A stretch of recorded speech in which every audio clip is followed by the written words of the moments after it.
ମା ସିନ୍ଦୁର ତୋର ଯିବା ପାଇଁ ବିଦାୟ ନେ ହବ କି ଭାଗ୍ୟରେ ସିନ୍ଦୁର ତୋର ନେଇ ମୋର ମଥାରେ ମା ସିନ୍ଦୁର ତୋର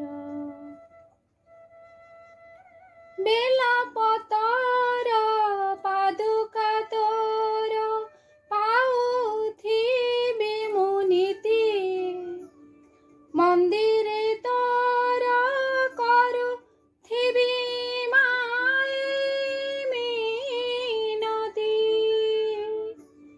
ଯୋଗ ମାୟା ହେବୁ କି ସାହା ଜୀବନ ପଥରେ ସିନ୍ଦୁର ତୋର ନେଇ ମୋର ମଥାରେ ମା ସିନ୍ଦୁର ତୋର ଆସିଛି ଏକା ଯିବି ମୁଁ ଏକା ଏ କଥା ଜଣା ଅଛି କୋଉ ଦିନକୁ କାହିଁକି ଆବା ମାଗିବି କିଛି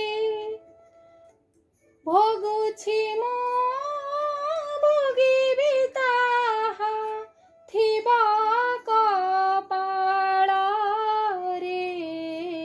ସିନ୍ଦୁର ତୋର ନେଇ ମୋର ମଥାରେ ମା ସିନ୍ଦୁର ତୋର।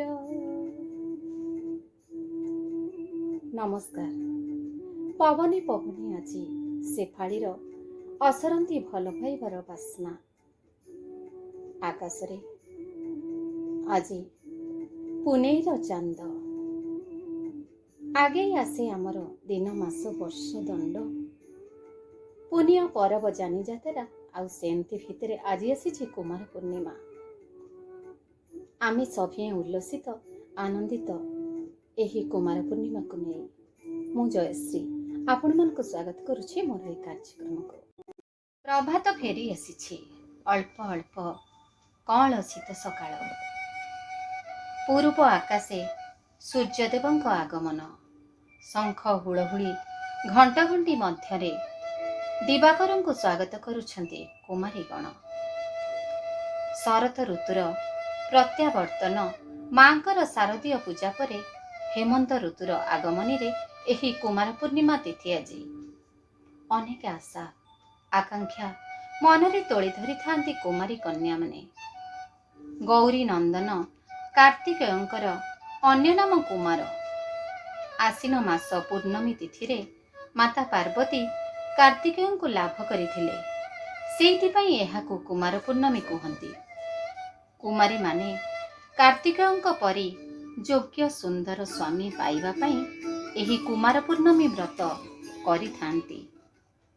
ବଡ଼ି ଭୋରୁ ହଳଦୀ ଲଗାଇ ମୁଣ୍ଡ ଧୋଇ ସ୍ନାନ କରି ନୂତନ ବସ୍ତ୍ର ପରିଧାନ କରି ସିନ୍ଦୁର ଅଳତା ଲଗାଇ ଘର ଅଗଣା ତୁଳସୀ ବୃକ୍ଷ ମୂଳରେ ସୂର୍ଯ୍ୟ ଦେବତାକୁ ଆଞ୍ଜୁଳି ଦେଇ ପୂଜା କରିଥାନ୍ତି।